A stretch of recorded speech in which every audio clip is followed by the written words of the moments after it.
মাহে রমজান এলো বছর ঘুরে মুমিন মুসলমানের দাঁড়ে দাঁড়ে। আলহামদুলিল্লাহ, আগামীকাল থেকে পবিত্র মাহে রমজান। সবাইকে অগ্রিম রমাদান মোবারক। রমজান উপলক্ষে কিছু বাজার সদাই করা হয়েছে, 3 দিন আগেই করা হয়েছে, বাট আমি ভয়েস দেওয়ার আলসেমিতে ভিডিওটা আপলোড করতে পারছিলাম না। তো আজকে মনে হলো যে ভিডিওটা আপলোড করি। তো রমজানের বিশেষ যে উপকরণগুলো থাকে, ডাল, ছোলা, বুট, ভেষন, তারপর আরও যাবতীয় যা কিছু। এরপর চলে আসলাম কাঁচা সবজিতে। এখানে ছিল মিষ্টি কুমড়া, করলা, ধনেপাতা, গাজর, তারপর ফুলকপি এবং সাথে বেগুন। বেগুনটা হচ্ছে রমজানের বিশেষ একটি সবজি, যার মাধ্যমে বেগুনি করা হয়, আর আমার তো বেগুনি খুবই ফেভারিট।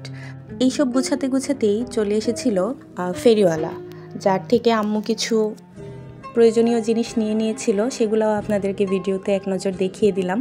চালুন ছিল, ঢাকনা ছিল, সাথে 2টা বক্স ছিল, বেগুনি চপ এগুলো বানানোর জন্য সোডা, আর খাবার যে রঙটা থাকে জর্দার রং, সেটা রাখার জন্য এই 2টা বক্স নেওয়া হয়েছিল। মাছ মাংসের পার্টের মধ্যে প্রথমেই ছিল গরুর গোস্ত। গরুর গোস্ততে আসলে আমার মনে হয়েছিল গোস্ত থেকে তেলটাই বেশি ছিল। তো গরুর গোস্তটা আমি প্রথমেই প্যাকেটটা খুলে নামিয়ে নিচ্ছিলাম। আমি কখনোই পলিথিনের গিটটা খুলতে পারি না, তাই ছিঁড়ে ফেলি। তারপর আমি গরুর গোস্তটা নামিয়ে নিলাম। এই যে দেখুন গোস্তর অবস্থা, আমার কাছে মনে হচ্ছিল তেল বেশি ছিল। আপনাদের কি মনে হয়? গরুর গোস্তটা নামানোর পর আমি মুরগিটা নামিয়ে নিলাম। মুরগিটা জাস্ট আমি পলিথিন থেকে নামিয়ে নিয়েছি, বাদ বাকিটা আম্মু কেটে কুটে সাইজ করে ফ্রিজে রেখে দিবে। আমি কাটতে পারি, বাট আমার ভালো লাগে না কাটতে। যাই হোক, এরপরে আমার খুবই ফেভারিট একটা মাছ, চিংড়ি মাছ, ছোটো চিংড়ি, যেটা দিয়ে বিশেষ করে আমার লাউ চিংড়িটা খেতে অনেক বেশি পছন্দের। আর রমজান আসলে আমার আম্মু আমি যেটা বেশি পছন্দ করি সেটাই বাজার সদাই করে রাখে, যাতে সেহরির সময় আমি খেতে পারি ভালো করে।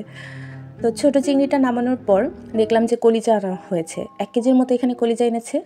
আমি কলিজাটা নামিয়েছি। নামানোর পর আমি ভাবলাম যে কলিজাটা কেটে ফেলি। আমার কলিজা কাটতে অনেক বেশি ভালো লাগে।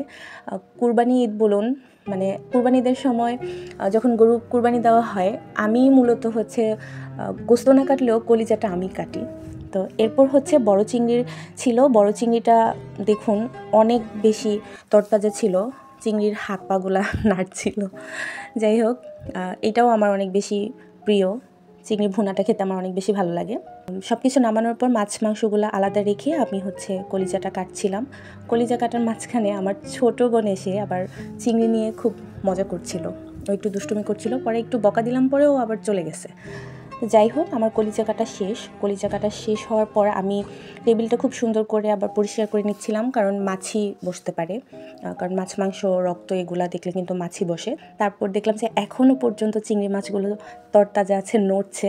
তো যাই হোক, আজকে আমার পার্ট এইটুকুই। পরবর্তীতে আম্মু মাছ মাংসগুলো কেটে সুন্দর করে ফ্রিজে রেখে দিবে। তা আপনারা তরতাজা এই চিংড়ির নাচানাচি দেখতে থাকুন। আমার ভিডিও আজকে এই পর্যন্তই। সবাই ভালো থাকবেন। আল্লাহ হাফেজ, আসসালামু আলাইকুম।